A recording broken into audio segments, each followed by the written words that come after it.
ஒரே ஒரு சப்ஸ்கிரைப் மட்டும் பண்ணிட்டு பாருங்கள். பாண்டி அங்கே போனோடனே என்ன தம்பி வேணும், இட்லி வேணுமா அப்படின்னு கேட்குது. இட்லியா தம்பி அப்படின்னோடனே, நீ என்னடா எங்கே பண்ணுற அப்படின்னு, உங்கள்கிட்ட கொஞ்சம் பேசணும், கொஞ்சம் வாங்க அப்படின்னு சொல்லிட்டு தனியாக வந்து கூட்டிகிட்டு போகிறாங்க. என்ன இது, எங்கே போகிறோம், எங்கே இதுலாம் உங்களுக்கு தெரியாதா, என்ன பண்ணுன்றீங்க இன்னும், இங்கே எங்கடா போகிறோம், இப்போ நம்ம பீகார் போகிறது, ட்ரெயின் டைம் ஆயிடுச்சு, எல்லோரும் அங்கே வெயிட் பண்ணிகிட்டு இருக்காங்க, நீங்கள் பாட்டுக்கு வந்து இங்கே நின்றுட்டு இருக்கீங்க, என்ன தான் இது நடக்குது அப்படின்றாங்க. ஐயோ மறந்துட்டு இருந்தேன், சரி வாடா அப்படின்னு சொல்லிட்டு பார்த்தீங்கன்னா, சரி நான் கிளம்புறேன் அப்படின்னு சொல்லிட்டு சொல்கிறாங்க. யார் அது, உங்களுக்கு தெரிஞ்ச தம்பியா அப்படின்னு சொல்லிட்டு கேட்குறாங்க. இல்லை அவன் என் பையன், 3வது பையன், அவன் பேர் பாண்டியன் அப்படின்றாங்க. பார்க்க உங்களை மாதிரி இருக்கான் அப்படின்னு சொல்லிட்டு, அவன் கொஞ்சம் வெள்ளையாக இருக்கான், நீங்கள் கொஞ்சம் கருப்பாக இருந்தீங்க அவ்வளோதான், அவன் பேர் பாண்டி, அவன் வந்து மெக்கானிக் ஷாப் வச்சுருக்கான், ரொம்ப நல்ல பையன் அப்படின்னு சொல்லிட்டு சொல்கிறாங்க. சரி தம்பி நாங்கள் கிளம்புறோம், நான் பீகார் போகிற விஷயம் சொன்னேன்ல அப்படின்னு சொல்லிட்டு அவங்களும் அங்கேருந்து கிளம்புறாங்க. என்ன நேரத்தில் என்ன பண்ணணுன்னே உங்களுக்கு தெரியாதா, எதுக்கு சும்மா அந்த கடைக்கிட்ட போய் நின்றுட்டு இருக்கீங்க, கடையை மூக்கி அங்கே சாப்பாடு சாப்பிட்றதுக்கு போகிறீங்களா இல்லை அந்த கடையில் போய் பேசுகிறதுக்கு போகிறீங்களா அப்படின்ற மாதிரி கேட்குறாங்க. ஏன்டா அவள் என் முன்னாள் காதலிடா அப்படின்னு சொல்லிட்டு சொன்னோடனே அவர் பிரேக் போட்டு தெரியும். என்னது முன்னாள் காதலியா, எந்த படத்தில் வந்தது இதெல்லாம் அப்படின்னு சொல்லி கேட்கும்போது, படத்துலலாம் இல்லைடா, அவங்க அம்மாவுக்கு முன்னாடி நான் அந்த பொண்ணை தான் லவ் பண்ணேன், மதுரையில் இருந்தேன், அப்பயும் இதே மாதிரி வண்டி ஒன்று வச்சுருந்தேன் அப்படின்னு சொல்லிட்டு கதையாக அளக்குறாரு. இதெல்லாம் நம்புற மாதிரி இல்லை, உக்காருங்க, வீட்டிலேருந்து ஃபோன் பண்ணிட்டாங்க, அதை கிளம்புறோண்டா அப்படின்னு சொல்லிட்டு பல்லவங்கிட்ட வந்து சொல்கிறாங்க. அப்புறம் பார்த்திங்கன்னா போனவொடனே எல்லோரும் கேட்குறாங்க, உங்களுக்கு கொஞ்சம் கூட அறிவுன்றதே இல்லையா, ஏன் இந்த மாதிரிலாம் பண்ணுறீங்க, எங்கே போகிறோங்கன்னு தெரியும், எதுக்கு அங்கே எங்கே போயிருந்தீங்க நீங்கள் அப்படின்னு சொல்லிட்டு இப்போ நீங்கள் இவ்வளோ கேள்வி கேட்குறீங்க, நான் போய் ரெடி ஆகவா இல்லை உங்களுக்கு எல்லாம் பதில் சொல்லவா, டைம் ஆகாது அப்படின்னு சொல்லிட்டு அவங்களே கலாய்ச்சி விட்டுட்டு அங்கேருந்து உள்ளே போயிடுறாரு. அவர் எங்கே பாண்டி இருந்தார், என்ன பண்ணார் அப்படின்னு சொல்லிட்டு அவருக்கு வந்து அந்த முன்னாள் காதலின்னு சொன்னால் அதை மண்டைக்குள்ளே ஓடிட்டு இருக்கும். அதுக்கு அவர் இருந்துக்கிட்டு, இல்லைங்க அவன் ஃப்ரெண்ட்ஸோடு நின்றுக்கிட்டு டீ குடிச்சிட்டு டீ கடையில் நின்றுட்டு இருந்தார் அப்படின்னு சொல்லிட்டு சொல்கிறாங்க.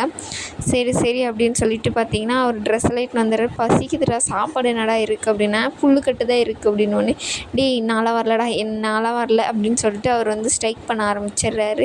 பின்ன நான் பசிக்குதுன்னு சொல்கிறேன், அவன் என்னடானா புல்லுக்கட்டு தின்றேன்னு சொன்னால், நான் என்ன பஃபல்லாவா, என்னை பார்த்தா என்ன அப்படி தெரியுதா, உங்களை கூட்டின்னு போவேணான்னு தான் எங்களுக்கே தோணுது, அந்த வீட்டில் எங்கள் அப்பா இருக்காங்கன்னு சொல்லிவிட்டு அவங்கள கூட்டின்னு போகலைன்னா இன்னும் ஆசைங்க எங்களுக்கு தான், நீங்கள் இப்போ கிளம்பி வரீங்களா இல்லையா, சோலா நீ அமைதியே இரு சோலா, வாயை வச்சுட்டு அமைதியாகவே நீ இருக்க மாட்டியா அப்படின்னு சொல்லிட்டு சேரனும் கோவப்பட்டுறாரு.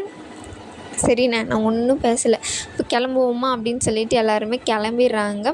நிலா வந்து பார்த்திங்கன்னா அந்த கேஸ் எல்லாம் போய் செக் பண்ணிவிட்டு வந்து இப்படி திரும்புகிறாங்க. அப்போ பார்த்திங்கன்னா அந்த மோதிரம் இருக்கிறது இப்போ கவனிக்கிறாங்க. இப்போ கவனிக்காமல் போயிருந்தாங்கன்னா அந்த மோதிரம் எடுக்காமே போயிருப்பாங்க. அதை எடுத்து நான் சொன்னேன் அப்போவே இவருக்கு இதெல்லாம் சரிப்பட்டு வராதுன்னு சொல்லிட்டு, பார்த்தீங்களா அப்படின்னு சொல்லிட்டு அந்த மோதிரத்தை எடுத்து அவங்க ஹேண்ட்பேக்குள்ளே வச்சுக்கிட்டு யாரும் பார்க்குறாங்களா அப்படின்னு சொல்லிட்டு பார்த்துட்டு அங்கேருந்து கிளம்பிடுறாங்க. அப்போ காரில் போகும்போது பார்த்திங்கன்னா எல்லாம் பேசிகிட்டு இருக்கும்போது, எல்லாமே எடுத்து வச்சிட்டிங்களா, இன்னும் எவ்வளோ நேரம் ஆகும் அப்படின்னு சொல்லிட்டு கேட்கும்போது, நான் இங்கிட்ட சொல்ல இது எடுத்து வச்சுட்டியடா மோந்திரம் அப்படின்னு சொல்லிட்டு கேட்குறாங்க. ஒரே பதட்டம் ஆகிடும், ஐயோ சாமி செல்ஃபி கிட்ட வச்சுமே நம்ம எடுக்கவே இல்லையே அப்படின்னு சொல்லிட்டு பதட்டமாக, பாண்டி நீ வண்டி ஓட்டிகிட்டு போட, எனக்கு ஒரு வேலை இருக்குது அப்படின்வாங்க. வேறு என்னடா வேலை, எல்லாத்தையும் எடுத்து வச்சாச்சு இல்லை, என்ன வேலை உனக்கு அப்படின்னு கேட்கும்போது, இல்லை நான் மோந்திரத்தை அங்கவே வச்சுட்டு வந்துட்டேன் அப்படின்னு சொல்லிட்டு சொல்கிறாங்க. என்னடா ரொம்ப பொறுப்பாக இருப்ப, பருப்பு மாதிரி இருப்பேன்னு பேசிகிட்டு இருந்தேன், இப்போ வந்து இப்படி பேசுகிற, இப்போ போய் எடுத்துகிட்டு வர டைமாடா இது, நீ கொஞ்சம் ஜாக்கிரதையாக இருக்க மாட்டேன் அப்படின்றாங்க.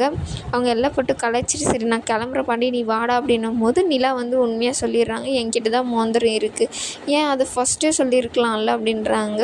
நீங்கள் என்னென்ன பேசுனீங்க, உங்களுக்கு இது தேவை தான் அப்படின்னு சொல்லிட்டு அந்த மோந்திரத்தை எடுத்து காமிக்கிறாங்க. எல்லாருமே செம சிரிப்பு, இதை வச்சு இவங்க 50 டைம் ஓட்டுவானுங்களே அப்படின்னு சொல்லிட்டு, கண்டிப்பாக இதை பேசிகிட்டே இருப்போம் நாங்கள் அப்படின்னு சொல்லிட்டு அங்கேருந்து கிளம்புறாங்க. கார்த்திகா அத்தைலாம் எப்படி வராங்கன்னு சொல்லிட்டு கேட்கும்போது, அவங்க ட்ரெயினுக்கு வந்துடுவாங்கப்பா, அங்கே வந்து நம்ம போய் அவங்க கூட ஜாயின் பண்ணிக்கலாம் அப்படின்னு சொல்லிட்டு சொல்கிறாங்க. மோதிரத்தை மட்டும் மறந்து வச்சுட்டு இருந்தேன், நான் சந்தாக்கெல்லாம் சொல்லியிருந்துடலாம், டைமண்ட்லலாம் மோதிரம் வாங்கியிருக்கேன் அப்படின்னு மூச்சு விட்டா கூட அங்கே சொல்லிடுறல, அதை பற்றி நீ பேசக்கூடாது அப்படின்னு சொல்லிட்டு பாண்டி வந்து சோழனை கலாய்ச்சி விட்டுடுறாங்க. அவங்களும் பார்த்திங்கன்னா அங்கேருந்து ஹாப்பியாக கிளம்புறாங்க. இதோட இந்த எபிசோடு முடியுது.